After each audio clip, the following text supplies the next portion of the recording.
Hi, let's take a look at the archaeological site of Nea Paphos in Cyprus as part of our winter sunbreak with Jet2 holidays. We flew with Jet2 from London Stansted direct to Paphos International Airport. Including the trip was a 20-minute transfer to our accommodation for this winter sunbreak, the 5-star Olympic Lagoon Resort. So as part of our break, we decided to visit the nearby archaeological site of Nea Paphos, which was about a 30-minute walk along the coast from our hotel. So without further ado, let's go explore. The entrance to the park is close to Paphos Harbour and features a large car park.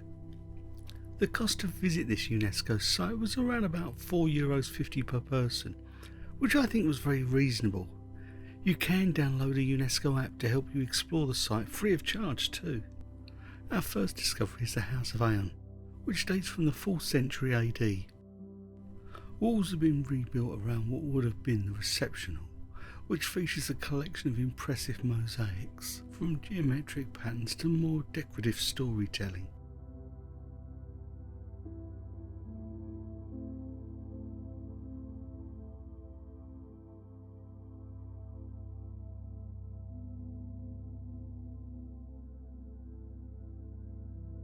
Our next destination is the Villa of Theseus from the 2nd century AD, although it was built over the ruins from the Hellenistic and earlier Roman periods.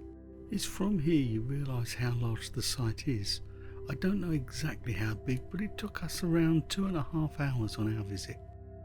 You may notice that those with mobility issues could struggle with some areas of the park. There is a wheelchair-friendly route available within the app. As is always the case, I will include the details in the description below.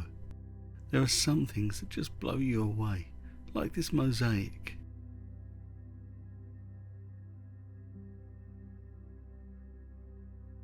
The villa had over 100 rooms and may well have been the residence of the governor of Cyprus.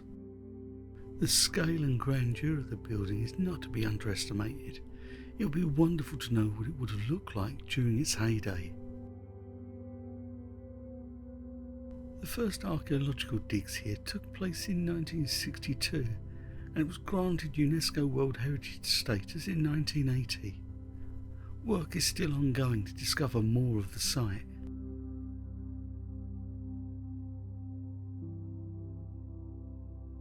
Our next location is the House of Orpheus, a Greco-Roman merchant building from around the 2nd or 3rd century. This would have had a central atrium with many rooms leading off of it. As we wander towards the next location, it's worth pointing out the obvious. Don't forget your sunscreen, hat, and take some water with you. You're going to be out in the sun for a few hours. There are a few public conveniences dotting around and they have vending machines supplying water if you need to top up. And as you may have noticed, we have arrived at the House of Dionysos, another Greco-Roman house from the 2nd to 3rd century, similar to the House of Orpheus. In here you'll see a fine array of mosaics, such as this one depicting the 4 seasons, and others displaying mythological scenes. In fact, there are 16 rooms with mosaics laid out on the floor.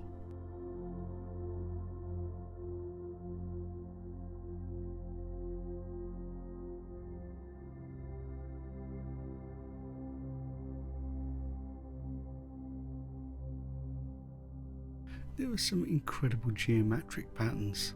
Some almost appear 3D, and some others may make us flinch. Has anyone spotted the swastika? A symbol across many cultures of one of well-being, hijacked by the Nazis. As we step outside, we see more of the House of Dionysos. This impressive home originally had 40, and now somewhere less ancient, the Lighthouse, built in 1888 when Cyprus was under British administration.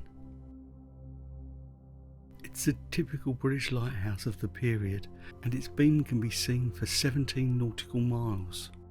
It must have been responsible for saving a fair few ships in its time, but one that failed to heed its warning was the MV Demetrius II, which ran aground on the 23rd of March 1998 and can still be seen today in the bay.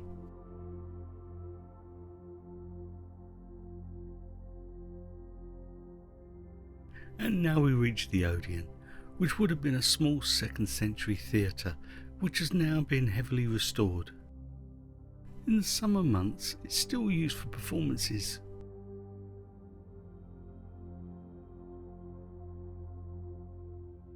In front of the Odeon is the Agora, which dates from the 2nd century BC and would have been a public gathering space in Grecian times. Our wanderings now lead us to Toumpallos, and I am so pleased to have the UNESCO app, complete with audio guide, to assist with my pronunciation.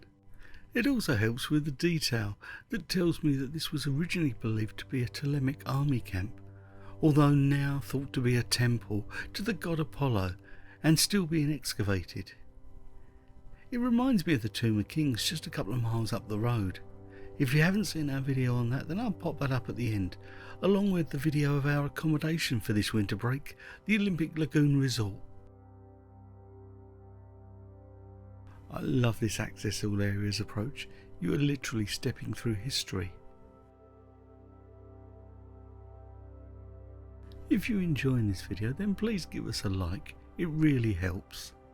And if you like my approach, then why not subscribe? Who knows where we'll end up, but I'll tell you all about it.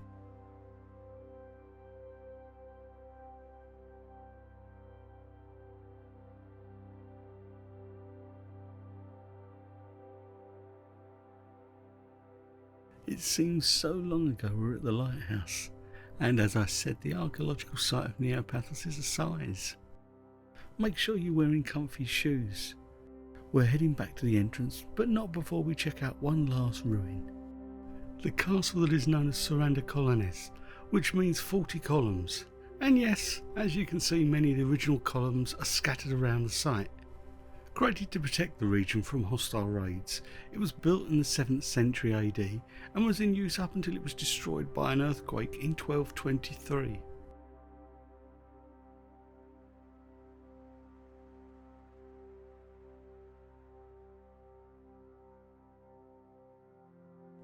Once again, an impressive piece of Cypriot history, and this is the end of our look at the archaeological site of Nea Paphos.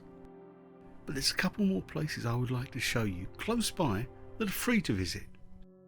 First, there is the Hellenistic-Roman Theatre in an unrestored state. It's a 10-minute walk from the archaeological site car park, and it can be difficult to park close by. If you climb the hill, there are more Roman ruins to discover.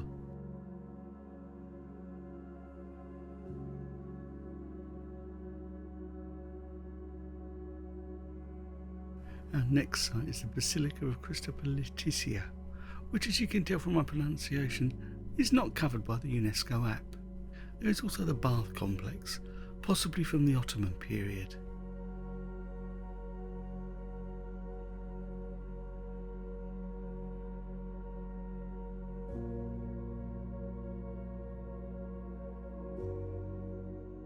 The church you see in the centre was built in around 1500 AD and is still in use today.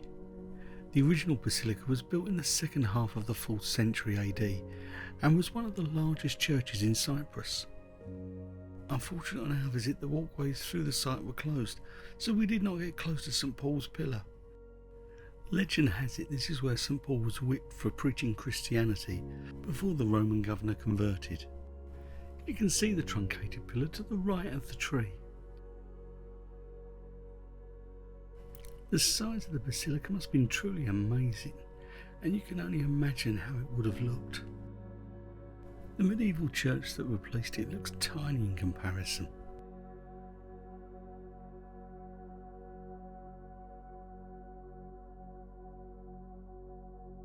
On parts of the walkway that were open, we could capture glimpses of the original mosaics, how it must have looked in its day.